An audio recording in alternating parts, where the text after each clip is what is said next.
ओम शांति 17/3/2025 प्रातः मुरली बाप दादा मधुबन। मीठा बाबा कहते मिठे बच्चे शिक्षा ही आय बा आयर पंथा अटे। तेणु एही शिक्षा आधार रे ही तुमको 21 जन्म पाई संपत्ति जमा करने हेबो। शिक्षा ही आय बा आयर पंथा अटे। तेणु एही शिक्षा आधार रे ही तुमको 21 जन्म पाई संपत्ति जमा करने हेबो। आज बाबांकर प्रश्न अछि, जेउ पिलामानक उपरे बृहस्पतिर दशा थिबो सेमानकर लक्षण कौन देखा जिवो? जेउ पिलामानक उपरे बृहस्पतिर दशा थिबो सेमानकर लक्षण कौन देखा जिवो? उत्तरे बाबा कहिले, सेमानकर पूरा पूरा ध्यान श्रीमत उपरे थिबो। सेमाने पाठ पढ़ा को भल भाबरे पढ़ुथिबे, केबे भी फेल हेबे नाही। जेउ माने श्रीमतर उल्लंघन करंती सेही माने ही पाठ पढ़ारे फेल हुअंती। सेमानक उपरे राहुर दशा पड़ी जाए। एबे तुममानक उपरे वृक्षपति बाबांक द्वारा बृहस्पतिर दशा पड़ीछि। गीत अछि, इस पाप की दुनिया से। ओम शांति। यह ही पापात्मा मानक आर्तनाद। तुमे भी बाबा को डाकू नाह कारण तुमे पवित्र हेउछ। यह धारण करिबा योग्य कथा अटे। एही ज्ञान बहुत श्रेष्ठ संपत्ति अटे। जेपरी स्कूल पाठपढ़ा मध्य संपत्ति अटे ना। पाठपढ़ा द्वारा शरीर निर्वाह होई थाए। पिला माने जानिछंती आमको भगवान पढ़ाउछंती। यह बहुत श्रेष्ठ रोजगार अटे कारण पाठपढ़ार लक्ष्य और उद्देश्य सम्मुखरे रहिछि। यह एकमात्र सच्चा सत्संग अटे जहा कि सारा कल्परे एभली सत्संग थरे मात्र हुए।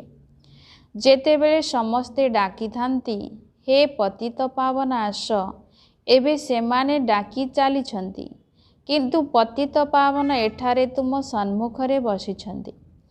तुमे माने जानिछ आमे नुआ दुनिया पाई पुरुषार्थ करुछु, जेउठी दुखर चिन्ह वर्ण नथिबो। तुमको स्वर्गरे ही शांति मिली थाए, नरकरे कौन शांति अछि? यह तो विषय सागर कलिजुग अटे ना। समस्ते दुखी ही दुखी अटंती। भ्रष्टाचारु जन्म नेछंती, सेथिपाई आत्मा डाकुछि, बाबा आमे पतित होई जाइछु। पवित्र हेबा पाई गंगा स्नान करिबा को जाई थांती। अच्छा, स्नान करिबा परे तो पवित्र होई जिबा उचित। तथापि बारंबार धक्का काहेकि खाउछंती? अर्थात अनेक तीर्थ काहेकि करुछंती? धक्का खाई सीढ़ी तलकू खसी खसी पापात्मा होई जाइछंती। 84 जन्मर रहस्य तुम मानकू बाबा ही बसी बुझाउछंती। अन्य धर्मावलंबी तो 84 जन्म नियंती नाही। तुम पाखरे एही 84 जन्मर चित्र बहुत भल तैयारी हुई रही। गीतारे मध्य कल्पवृक्षर चित्र अछि, परंतु भगवान गीता केबे सुनाइले, भगवान आसी कौन कले, यह किछि जानती नाही। अन्य धर्मावलंबी निज निजर शास्त्र को जानती। भारतवासी बिल्कुल जानी नाहंती। बाबा कहउछंती मु संगम जुगरे ही स्वर्गर स्थापना करिबा को आसी थाए। ड्रामा रे किछि परिवर्तन होई परिबो नाही। जहा किछि ड्रामा रे निर्धारित होईछि ताहा ठीक सही परी हेबो। एपरी नुहे होई सारी पुणी बदली जीवो। तुम मानक बुद्धि रे ड्रामार ज्ञान पूर्ण रूपे रहिछि। 84 चक्र को तुमे केबे मुक्त होई परिबो नाही। अर्थात एही दुनिया केबे समाप्त होई परिबो नाही। विश्वर इतिहास भूगोलर पुनरावृत्ति होई चलीछि। एही 84 चक्र बहुत जरूरी।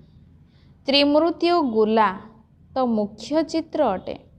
सृष्टि चक्र रे स्पष्ट भाव रे लेखा जाइछि, प्रत्येक युग 1250 वर्षर अटे।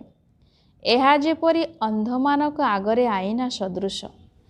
84 जन्मपत्रीर आईना ବାବା ତୁମମାନଙ୍କର ଦଶା ବର୍ଣ୍ଣନା କରୁଛନ୍ତି। ବାବା ତୁମକୁ ବେହଦର ଅର୍ଥାତ୍ ପୁରା କଳ୍ପର ଦଶା ବତାଉଛନ୍ତି। ଏବେ ତୁମମାନଙ୍କ ଉପରେ ବୃହସ୍ପତିର ଅବିନାଶୀ ଦଶା ପଡ଼ିଛି। ତାପରେ ପାଠପଢ଼ା ଉପରେ ବହୁ ସବୁ ନିର୍ଭର କରେ। କାହା ଉପରେ ବୃହସ୍ପତିର, କାହା ଉପରେ ଶୁକ୍ରର, କାହା ଉପରେ ରାହୁର ଦଶା ପଡ଼ିଛି। ଯିଏ ଫେଲ୍ ହୁଅନ୍ତି ତାଙ୍କ ପାଇଁ ରାହୁ ଦଶା କୁହାଯାଏ। ଏଠାରେ ମଧ୍ୟ ସେହିପରି ଯେଉଁମାନେ ଶ୍ରୀମତରେ ଚାଲନ୍ତି ନାହିଁ ତାଙ୍କ ଉପରେ ରାହୁର ଅବିନାଶୀ ଦଶା ପଡ଼ିଯାଏ। ଯିଏ ଶ୍ରୀମତରେ ଚାଲିବ ତାଙ୍କ ପାଇଁ ବୃହସ୍ପତିର ଅବିନାଶୀ ଦଶା, ଏହା ପୁଣି ରାହୁର ଦଶା ହୋଇଯାଉଛି। ପିଲାମାନଙ୍କୁ ପାଠପଢ଼ା ପ୍ରତି ପୁରା ଧ୍ୟାନ ଦେବା ଦରକାର। ଏଥିରେ କିଛି ବାହାନା କରିବାର ନାହିଁ। କହିଥାନ୍ତି ସେଣ୍ଟର ଦୂରରେ, ଏପରି ଅସୁବିଧା ଅଛି, ଚାଲି ଚାଲି ଗଲେ ଯଦି 6 ଘଣ୍ଟା ବି ଲାଗିବ ତେବେ ବି ସେବା କେନ୍ଦ୍ରରେ ପହଞ୍ଚିବା ଦରକାର। ଲୋକମାନେ ତୀର୍ଥଯାତ୍ରାରେ ଯାଆନ୍ତି, କେତେ ଧକ୍କା ଖାଇଥାନ୍ତି। ଆଗରୁ ବହୁତ ଚାଲି ଚାଲି ଯାଉଥିଲେ, ବଳଦ ଗାଡ଼ିରେ ବି ଯାଉଥିଲେ। ଏହା ତ ଗୋଟିଏ ସହରର କଥା।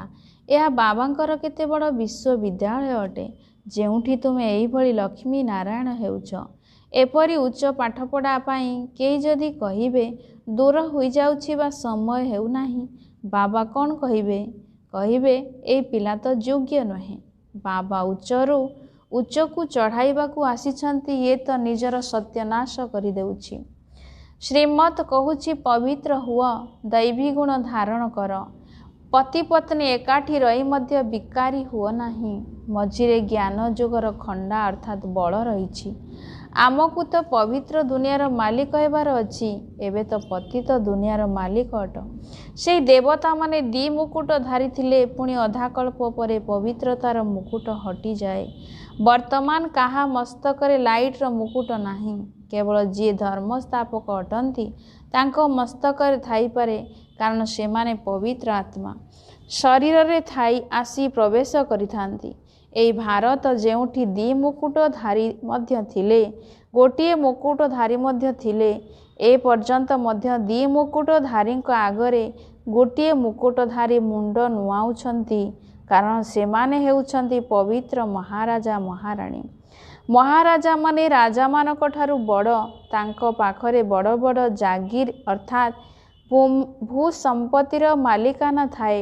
ସଭାରେ ମଧ୍ୟ ମହାରାଜାମାନେ ଆଗରେ ଓ ରାଜାମାନେ କ୍ରମାନୁସାରେ ପଛରେ ବସନ୍ତି। ନିୟମାନୁସାରେ ସେମାନଙ୍କର ଦରବାର ଲାଗେ। ଏହା ମଧ୍ୟ ଈଶ୍ୱରୀୟ ଦରବାର ଅଟେ। ଏହାକୁ ଇନ୍ଦ୍ରସଭା ମଧ୍ୟ କୁହାଯାଏ। ତୁମେ ଜ୍ଞାନ ଦ୍ୱାରା ପରି ହେଉଛ। ସୁନ୍ଦରକୁ ପରି କୁହାଯାଏ ନା। ରାଧାକୃଷ୍ଣଙ୍କର ବାସ୍ତବିକ ସୁନ୍ଦରତା ଅଛି ନା, ସେଥିପାଇଁ ତାଙ୍କୁ ସୁନ୍ଦର କୁହାଯାଏ। ତାପରେ ଯେତେବେଳେ କାମଜୀ ତା ଉପରେ ବସନ୍ତି ବା ବିକାରୀ ହୁଅନ୍ତି, ସେମାନେ ମଧ୍ୟ ଭିନ୍ନ ନାମ ରୂପରେ ଶ୍ୟାମଳ ହୁଅନ୍ତି। ଶାସ୍ତ୍ରରେ ଏସବୁ କିଛି କଥା ନାହିଁ। ଜ୍ଞାନ, ଭକ୍ତି ଓ ବୈରାଗ୍ୟ ତିନୋଟି ଜିନିଷ ଅଛି।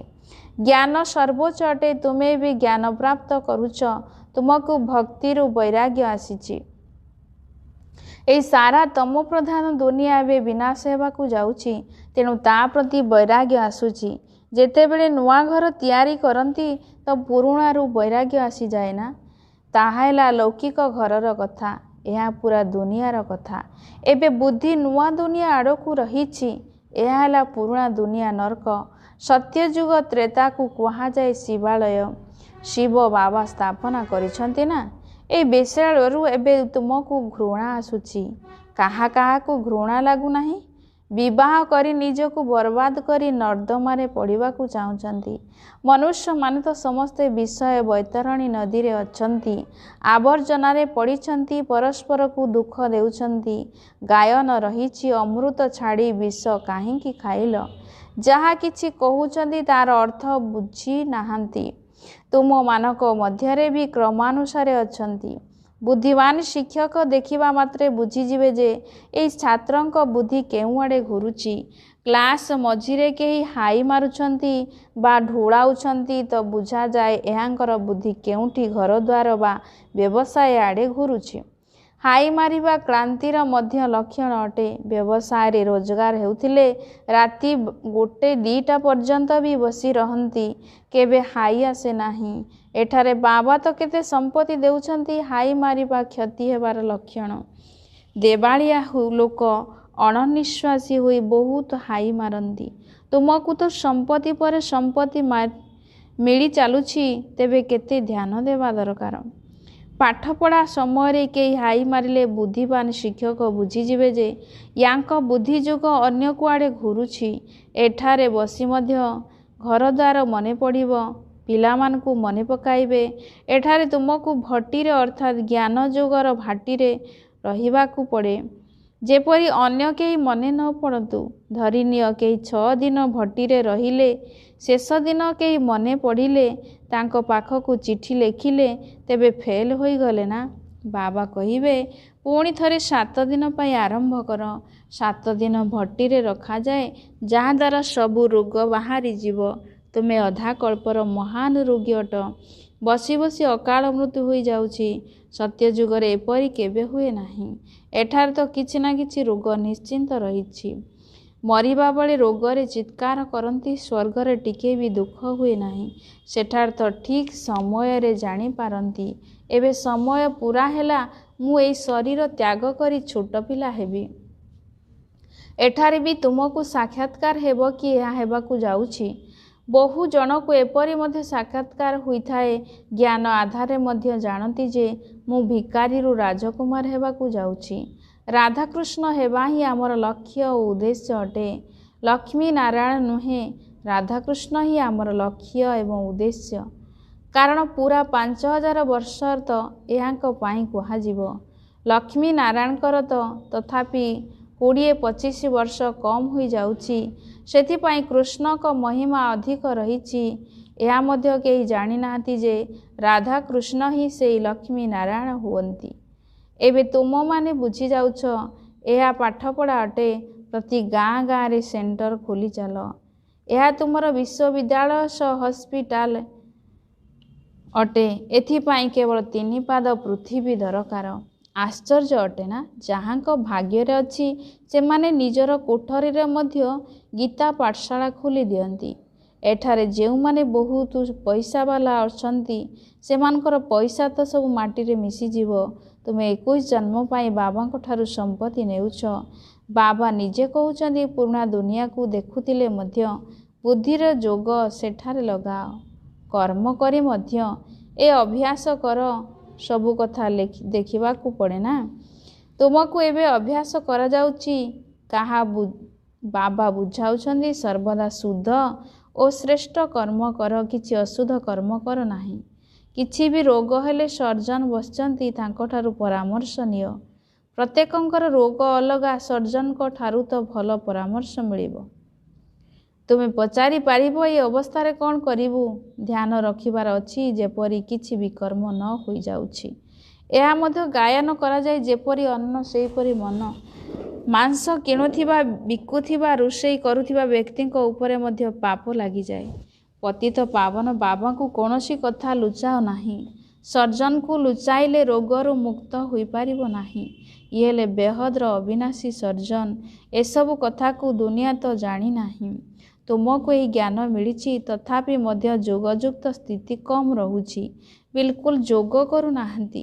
ଏହା ତ ବାବା ଜାଣନ୍ତି ଯେ କ୍ଷଣିକ ମଧ୍ୟରେ ଯୋଗ ଲାଗିପାରିବ ନାହିଁ। କ୍ରମାନୁସାରେ ତ ଅଛନ୍ତି ନା?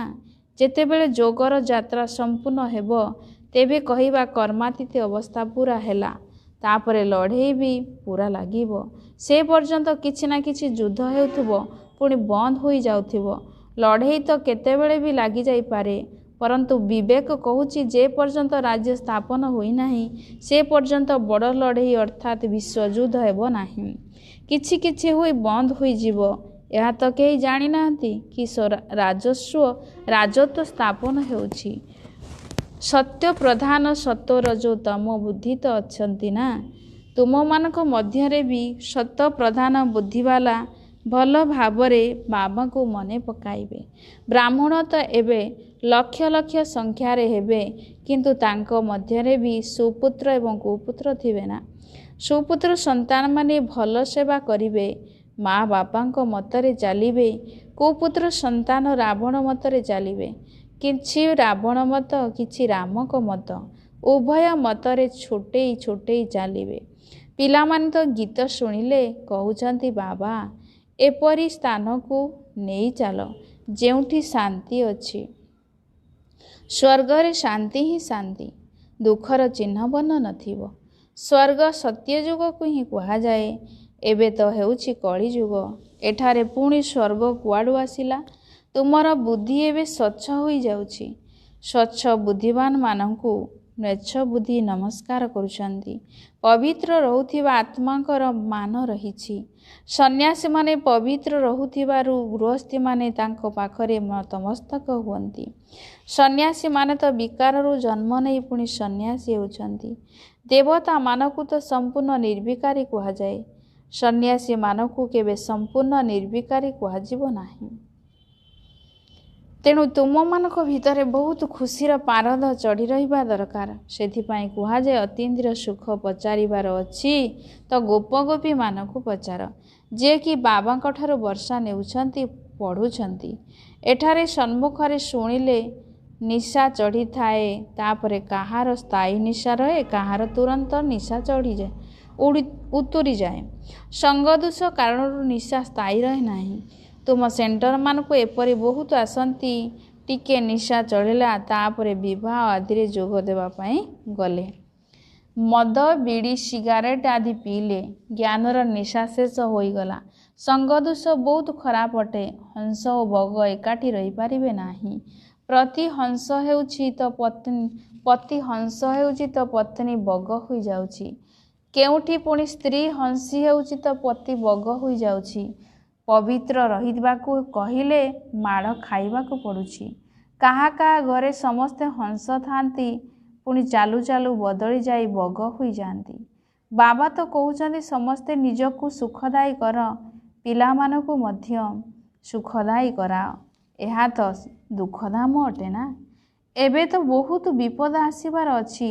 ତାପରେ ଦେଖିବ କିପରି ତ୍ରାହି ତ୍ରାହି କରିବେ। ଆରେ ବାବା ଆସିଲେ, ମୁଁ ବାବାଙ୍କଠାରୁ ବର୍ଷା ପାଇପାରିଲି ନାହିଁ, ପୁଣି ତ ବହୁତ ଡେରି ହୋଇଯିବ। ବାବା ସ୍ୱର୍ଗର ରାଜ୍ୟ ଦେବାକୁ ଆସିଛନ୍ତି। ସେମାନେ ତାହାକୁ ହରାଇ ଦେଇଥାନ୍ତି। ସେଥିପାଇଁ ବାବା ବୁଝାଉଛନ୍ତି ଯେ ବାବାଙ୍କ ପାଖକୁ ସର୍ବଦା ମଜବୁତ ଆତ୍ମାମାନଙ୍କୁ ନେଇକରି ଆସ, ଯିଏ ନିଜେ ବୁଝି ଅନ୍ୟମାନଙ୍କୁ ମଧ୍ୟ ବୁଝାଇ ପାରିବେ। ବାକି ଶିବ ବାବା ଦେଖିବାର ଜିନିଷ ତ ନୁହନ୍ତି। ଶିବ ବାବା କ'ଣ ଦେଖାଯାଆନ୍ତି? ନିଜର ଆତ୍ମାକୁ ଦେଖିଛ କି? କେବଳ ଜାଣିଛ। ସେହିପରି ପରମାତ୍ମାକୁ ବି ଜାଣିବାର ଅଛି। ଦିବ୍ୟ ଦୃଷ୍ଟି ବିନା ତାଙ୍କୁ ଦେଖି ହୁଏ ନାହିଁ। ଦିବ୍ୟ ଦୃଷ୍ଟିରେ ଏବେ ତୁମେ ସତ୍ୟଯୁଗ ଦେଖିଛ। ତାପରେ ସେଠାକୁ ପୁଣି ଆକାଶରେ ସାକାରରେ ଯିବାକୁ ହେବ। କଳିଯୁଗ ସେତେବେଳେ ବିନାଶ ହେବ, ଯେତେବେଳେ ତୁମେମାନେ କର୍ମାତୀତ ଅବସ୍ଥାକୁ ପ୍ରାପ୍ତ କରିବ। ଆଚ୍ଛା, ମିଠା ମିଠା ଶିଖିଲଧେ ସନ୍ତାନମାନଙ୍କ ପ୍ରତି ମାତା ପିତା ବାପଦାଦାଙ୍କର ମଧୁର ସ୍ନେହ ସମ୍ପନ୍ନ ଶୁଭେଚ୍ଛା ଏବଂ ସୁପ୍ରଭାତ। ଆତ୍ମିକ ପିତାଙ୍କର ଆତ୍ମିକ ସନ୍ତାନମାନଙ୍କୁ ନମସ୍ତେ। ଧାରଣା ପାଇଁ ମୁଖ୍ୟ ସାରାଂଶ। ପ୍ରଥମ ନମ୍ବର, ଏହି ପୁରୁଣା ଦୁନିଆକୁ ଦେଖୁଥିଲେ ମଧ୍ୟ ବୁଦ୍ଧିର ଯୁଗ ବାବା ବା ନୂଆ ଦୁନିଆ ସହିତ ଲାଗି ରହୁ। ସର୍ବଦା ଧ୍ୟାନ ରହୁ ଯେ କର୍ମେନ୍ଦ୍ରିୟମାନଙ୍କ ଦ୍ୱାରା କୌଣସି ବିକର୍ମ ନ ହେଉ। ସେଥିପାଇଁ ସଦାସର୍ବଦା ଶୁଦ୍ଧ କର୍ମ କରିବାକୁ ହେବ। ଭିତରେ ଯଦି କୌଣସି ବିକାର ରୂପୀ ବିମାରୀ ଅଛି, ତେବେ ଆତ୍ମିକ ସର୍ଜନ ବାବାଙ୍କର ମତ ନେବାକୁ ହେବ। ଦ୍ୱିତୀୟ ପଏଣ୍ଟ, ସଙ୍ଗଦୋଷ ବହୁତ ଖରାପ। ତେଣୁ ସେଥିରୁ ନିଜକୁ ବହୁତ ଦୂରେଇ ରଖିବାକୁ ହେବ। ନିଜକୁ ଏବଂ ଈଶ୍ୱରୀୟ ପରିବାରକୁ ସୁଖଦାୟୀ କରିବାକୁ ହେବ। ପାଠପଢ଼ା ପାଇଁ କେବେ ବାହାନା କରିବାର ନାହିଁ। ଆଜିର ବରଦାନ, ଶ୍ରେଷ୍ଠ ଭାବନା ଆଧାରରେ ସମସ୍ତଙ୍କୁ ଶାନ୍ତିର ଏବଂ ଶକ୍ତିର କିରଣ ପ୍ରଦାନ କରୁଥିବା ବିଶ୍ୱ କଲ୍ୟାଣକାରୀ ଭବ। ଶ୍ରେଷ୍ଠ ଭାବନା ଆଧାରରେ ସମସ୍ତଙ୍କୁ ଶାନ୍ତିର ଓ ଶକ୍ତିର କିରଣ ପ୍ରଦାନ କରୁଥିବା ବିଶ୍ୱ କଲ୍ୟାଣକାରୀ ଭବ। ବିସ୍ତାରେ ବାବା କହିଲେ, ଯେପରି ବାବାଙ୍କର ସଂକଳ୍ପରେ, ବାଣୀରେ, ନୟନରେ ସର୍ବଦା କଲ୍ୟାଣର ଭାବନା ବା କାମନା ଭରି ରହିଛି, ସେହିପରି ତୁମମାନଙ୍କର ସଂକଳ୍ପରେ ମଧ୍ୟ ବିଶ୍ୱ କଲ୍ୟାଣର ଭାବନା ବା କାମନା ଭରି ରହୁ। ଯେକୌଣସି କାର୍ଯ୍ୟ କରୁଥିଲେ ମଧ୍ୟ ବିଶ୍ୱର ସର୍ବ ଆତ୍ମାମାନଙ୍କୁ ସମ୍ମୁଖରେ ଦେଖାଅ। ମାଷ୍ଟର ଜ୍ଞାନ ସୂର୍ଯ୍ୟ ହୋଇ शुभ भावना वा श्रेष्ठ कामना आधार रे शांतिर वा शक्तिर किरण दे चल निजे तेबे कुहाजीव विश्व कल्याणकारी किंतु सेथिपाई प्रथमे सर्वबंधन ठारू मुक्त स्वतंत्र आत्मा हुआ। स्लोगान बाबा कहले मु पणिया एवं मोर पणिया एही दुईटी ही देह अभिमान द्वार अटे। एबेहाकू बंद कर। मु पणिया एवं मो पणिया ए दुईटी ही देह अभिमान द्वार अटे। एबेहाकू बंद कर। अव्यक्त हिसारे सत्यता और सभ्यता रूपी संस्कृति को अपनाओ। 17 नंबर सत्यतार चिन्ह है संकल्प वाणी कर्म संबंध संपर्क सबुथिरे दिव्यतार अनुभूति हेबा। कई कहती मु तो सर्वदा सत्य कहूची किंतु वाणी बा कर्म रे जदि दिव्यता नाही तेबे अन्य मान को आपणकर सत लागिबो नाही। सेथिपाई सत्यतार शक्ति द्वारा दिव्यता को धारण कर। किछि भी सहन करने को पड़ू व्यस्त हुओ नाही। सत्य समय प्रमाणे स्वतः सिद्ध होइजिवो।